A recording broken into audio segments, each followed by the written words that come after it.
Assalamualaikum warahmatullahi wabarakatuh. Pemirsa yang dimuliakan Allah Subhanahu wa Ta'ala, tidak ada manusia yang tidak terlepas dari dosa kecuali Nabi Muhammad Sallallahu Alaihi Wasallam. Manusia sejatinya adalah makhluk yang mudah sekali terjerumus bila imannya sedang tidak stabil. Agar manusia tetap terlindung dari dosa yang diperbuatnya, maka salah satu caranya adalah dengan melakukan istighfar. Rasulullah Sallallahu Alaihi Wasallam setiap hari mengucapkan istighfar 100 kali, sebagaimana dalam hadis berikut. Tidaklah aku melewatkan pagi hari kecuali beristighfar kepada Allah 100 kali. Hadis riwayat Imam Muslim, Ahmad, At-Tabrani. Rasulullah Sallallahu Alaihi Wasallam yang sudah dijamin masuk surga masih mengucapkan istighfar setiap hari. Karena istighfar selalu memohon ampun juga bermakna sebagai bentuk rasa syukur kita kepada Allah Ta'ala, serta manifestasi seorang hamba kepada Khaliknya. Adapun bacaan istighfar adalah sebagai berikut. Bacaan istighfar yang umum dan singkat adalah Astaghfirullahaladzim, Astaghfirullahaladzim. Aku memohon ampunan kepada Allah yang Maha Agung. Adapun bacaan istighfar yang lebih panjang yaitu Astaghfirullahaladzim alladzi la ilaha illa huwal hayyul qayyum wa atubu ilaih. Aku memohon ampunan kepada Allah yang Maha Agung. Tidak Tuhan selain Dia yang Maha Hidup lagi Maha berdiri sendiri, dan aku bertaubat padanya. Selain istighfar di atas, ada juga yang disebut dengan Sayyidul Istighfar. Bila dilihat dari namanya, ia diambil dari bahasa Arab yang artinya adalah penghulu istighfar. Rasulullah Sallallahu Alaihi Wasallam menyebut doa Sayyidul Istighfar dikarenakan doa ini melebihi dari seluruh bentuk doa istighfar dalam hal keutamaannya.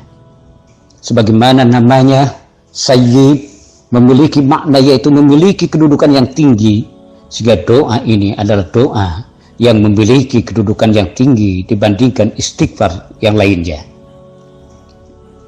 Berikut adalah lafaz dari doa Sayyidul Istighfar.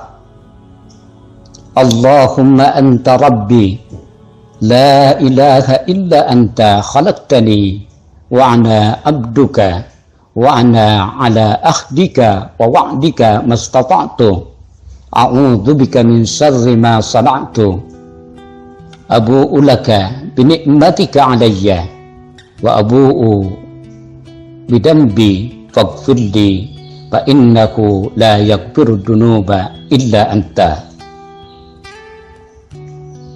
Ya Allah, Engkau adalah Tuhanku. Tidak ada Tuhan selain Engkau yang telah menciptakanku, sedang aku adalah hamba-Mu, dan aku di atas ikatan janji-Mu, dan aku berjanji kepadamu dengan semampuku. Aku berlindung kepadamu dari segala kejahatan yang telah aku perbuat. Aku mengakuimu atas nikmat-Mu terhadap diriku, dan aku mengakui dosaku padamu. Maka ampunilah aku. Sesungguhnya tiada yang boleh mengampuni segala dosa kecuali Engkau. Hadis riwayat Bukhari. Sebagaimana namanya bahwa doa Sayyidul Istighfar adalah doa yang melebihi doa istighfar yang lainnya, maka ia juga memiliki keutamaan yang juga luar biasa. Doa Sayyidul Istighfar salah satu keutamaannya adalah menjadi penduduk surga. Sebagaimana sabda Nabi Muhammad Sallallahu Alaihi Wasallam, barang siapa mengucapkannya di siang hari dalam keadaan yakin dengannya, kemudian dia mati pada hari itu sebelum petang hari, maka dia termasuk penduduk surga.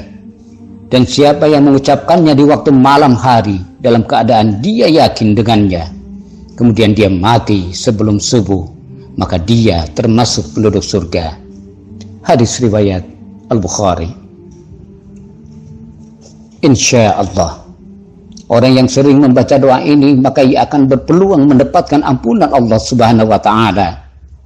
Hal ini dikarenakan doa ini akan membimbing manusia mengingat dosa-dosanya dan senantiasa memohon taubat atas segala dosanya.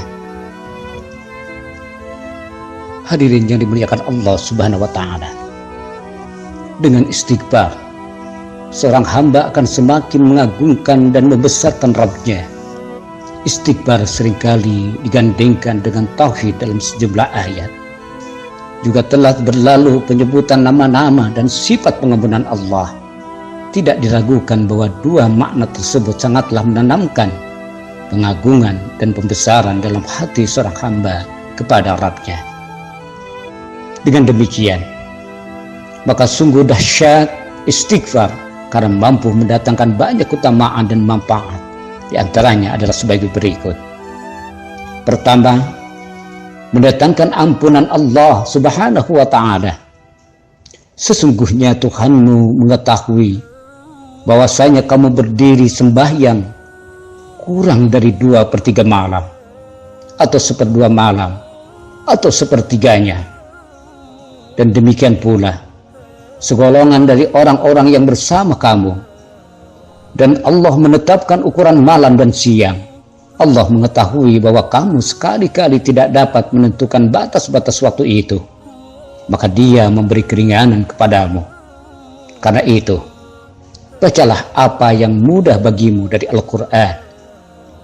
Dia mengetahui bahwa akan ada di antara kamu orang-orang yang sakit dan orang-orang yang berjalan di muka bumi mencari sebagian karunia Allah, dan orang-orang yang lain lagi berperang di jalan Allah.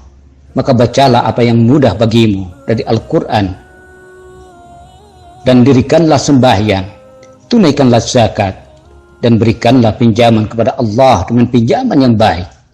Dan kebaikan apa saja yang kamu perbuat untuk dirimu, niscaya kamu memperoleh balasannya di sisi Allah sebagai balasan yang paling baik dan paling besar pahalanya. Dan mohonlah ampunan kepada Allah, sesungguhnya Allah Maha Pengampun lagi Maha Penyayang. Quran Surat Al-Muzammil ayat 20.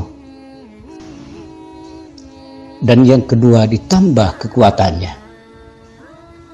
Dan dia berkata, hai kaumku, mohonlah ampun kepada Tuhanmu, lalu bertobatlah kepadanya. Niscaya Dia menurunkan hujan yang sangat deras atasmu, dan Dia akan menambahkan kekuatan kepada kekuatanmu. Dan janganlah kamu berpaling dengan berbuat dosa. Quran Surat Hud ayat 52. Dan yang ketiga adalah dimudahkan segala urusannya. Sabda Rasulullah SAW, barang siapa membiasakan diri untuk beristighfar, Allah akan memberikan jalan keluar baginya dari setiap kesulitan, akan memberikan kebahagiaan dari setiap kesusahan, dan akan memberi rezeki dari arah yang tidak disangka-sangka. Hadis riwayat Abu Daud dan Ibnu Majah. Adapun yang keempat adalah diberi kenikmatan yang baik terus-menerus. Dan hendaklah kamu meminta ampun kepada Tuhanmu dan bertobat kepadanya jika kamu mengerjakan yang demikian. Niscaya Dia akan memberi kenikmatan yang baik terus-menerus kepadamu sampai kepada waktu yang telah ditentukan, dan Dia akan memberikan kepada tiap-tiap orang yang mempunyai keutamaan balasan keutamaannya. Jika kamu berpaling, maka sesungguhnya aku takut kamu akan ditimpa siksa hari kiamat. Quran Surat Hud ayat 3. Pemirsa yang dimuliakan Allah Subhanahu wa Ta'ala, adapun yang kelima adalah menolak bencana dan bala. Dan tidaklah pula Allah akan mengajab mereka sedang mereka meminta ampun. Quran Surah Al-Anfal ayat 33. Dan yang keenam, penyebab turunnya rahmat Allah Subhanahu wa Ta'ala, hendaklah kamu meminta ampun kepada Allah agar kamu mendapat rahmat. Quran Surah An-Naml ayat 46. Dan yang ketujuh, dihapuskannya kejelekannya dan diangkat derajatnya. Dan barang siapa yang mengerjakan kejahatan dan menganiaya dirinya, kemudian ia mohon ampun kepada Allah, niscaya akan mendapati Allah Maha Pengampun lagi Maha Penyayang. Quran Surah An-Nisa ayat 110. Adapun yang kedelapan adalah menghilangkan rasa malas. Rasa malas bila datang pada siapa saja, hal ini tentu dapat menghalangi kegiatan seseorang. Misalnya dalam beribadah, namun mengucap istighfar dapat menghilangkan rasa malas tersebut. Dalam hadis riwayat Muslim, Nabi Muhammad SAW juga bersabda yang artinya, ketika hatiku malas, aku beristighfar pada Allah dalam sehari sebanyak 100 kali. Adapun yang kesembilan adalah membersihkan noda hitam dari hati seorang hamba. Jika seorang hamba melakukan kesalahan, suatu noda hitam akan tertitik pada hati seorang hamba. Jika hamba beristighfar, dihapuslah noda itu dan hatinya kembali bersih. Nabi SAW bersabda, jika seseorang melakukan sebuah dosa, dititiklah satu titik hitam pada hatinya. Jika dia bertobat, berhenti melakukan dosa, lalu beristighfar, hatinya akan kembali bersih.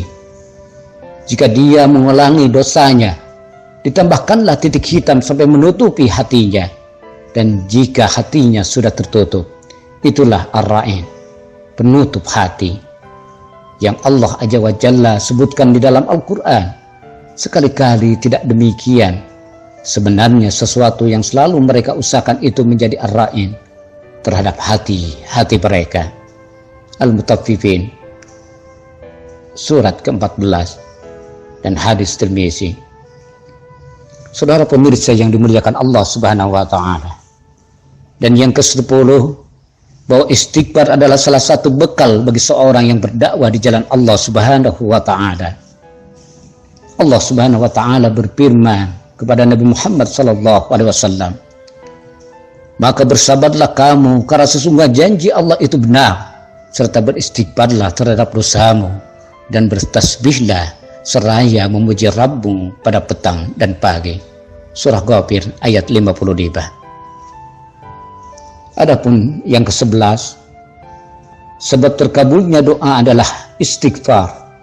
Nabi SAW berkata kepada kaumnya sebagaimana yang Allah Ta'ala jelaskan dalam firman-Nya, wahai kaumku, sembahlah Allah, sekali-kali tidak ada sembahan yang hak bagi kalian kecuali Dia telah menciptakan kalian dari bumi, tanah, menjadikan kalian sebagai pemakmur bumi itu. Maka beristighfarlah kepadanya, kemudian bertobatlah kepadanya. Sesungguhnya Rabbku amatlah dekat lagi mengabulkan doa hambanya. Quran Surah Hud ayat 61. Demikian yang kami sampaikan, semoga bermanfaat untuk kita semuanya. Wassalamualaikum warahmatullahi wabarakatuh.